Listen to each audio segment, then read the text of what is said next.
Hello hello hello, mic testing mic testing mic testing mic testing. क्या आपको मेरी आवाज़ सुनाई दे रही है मेरे दोस्त?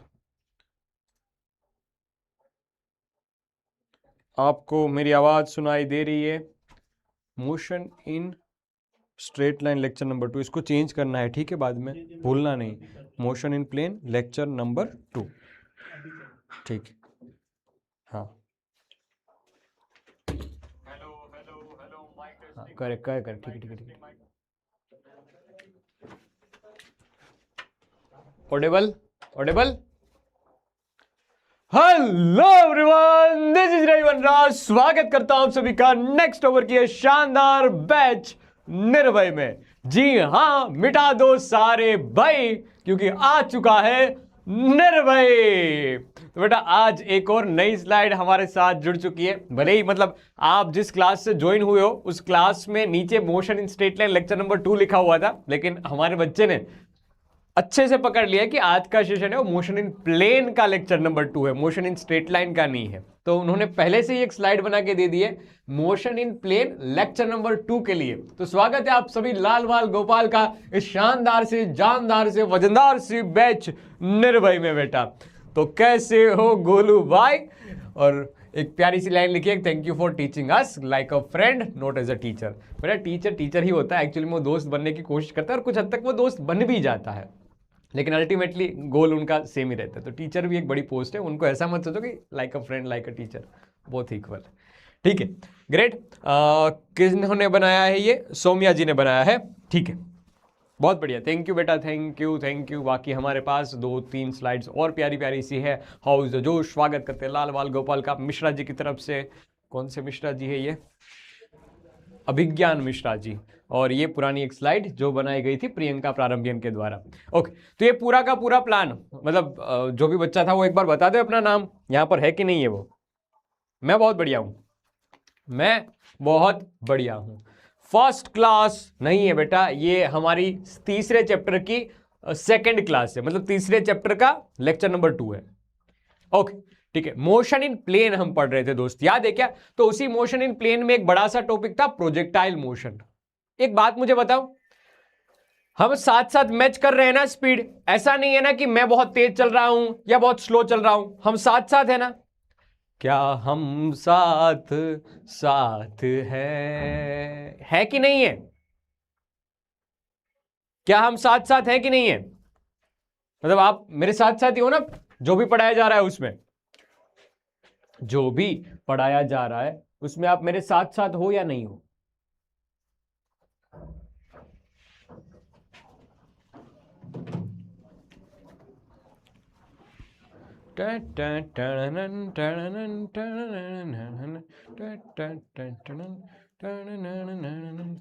हरि बोल। नहीं, ठीक ठीक है, ओके, बढ़िया बढ़िया, बहुत बढ़िया। नोट्स में दिक्कत है? नोट्स में क्या दिक्कत है बेटा? नोट्स तो सीधी आपको डाउनलोड करके मिलेगी, और आज जैसे ही ये चैप्टर खत्म होगा आपको वन पेजर भी मिल जाएगा। उस वन पेजर में मैंने 2 क्लास में जो भी पढ़ा है वो सारी इंफॉर्मेशन मिल जाएगी, तो एक तरह से रिवीजन भी अच्छे से हो जाएगा बेटा। तो सारी चीजें बस प्रोवाइड की जा रही है आपको, क्लास बहुत अच्छे तरीके से पढ़ाया जा रहा है, आपको लेक्चर बहुत अच्छी तरीके से पढ़ाया जा रहा है, लेक्चर की नोट्स मिल जा रही है, लेकिन उसके साथ साथ रिवीजन के लिए आपको वन पेजर भी मिल जा रहा है, क्वेश्चन प्रैक्टिस के लिए होमवर्क क्वेश्चन भी मिल जा रहे हैं, सारी चीजें आपको समय समय पर टेस्ट भी दी जाएगी। इस वीक अपनी टेस्ट नहीं होगी, अगले वीक अपनी टेस्ट होगी, तो टेस्ट भी दी जाएगी। बस आपको पढ़ने की देर है और कुछ काम करने की देर है, बाकी सारी की सारी चीजें पढ़ रहे हैं हम अच्छे से। बीच में एक ट्राइंगल लॉ और पैरेललोग्राम लॉ जिसको समझ में नहीं आया था वो आज के मैंने डाउट में कवर कर दूंगा।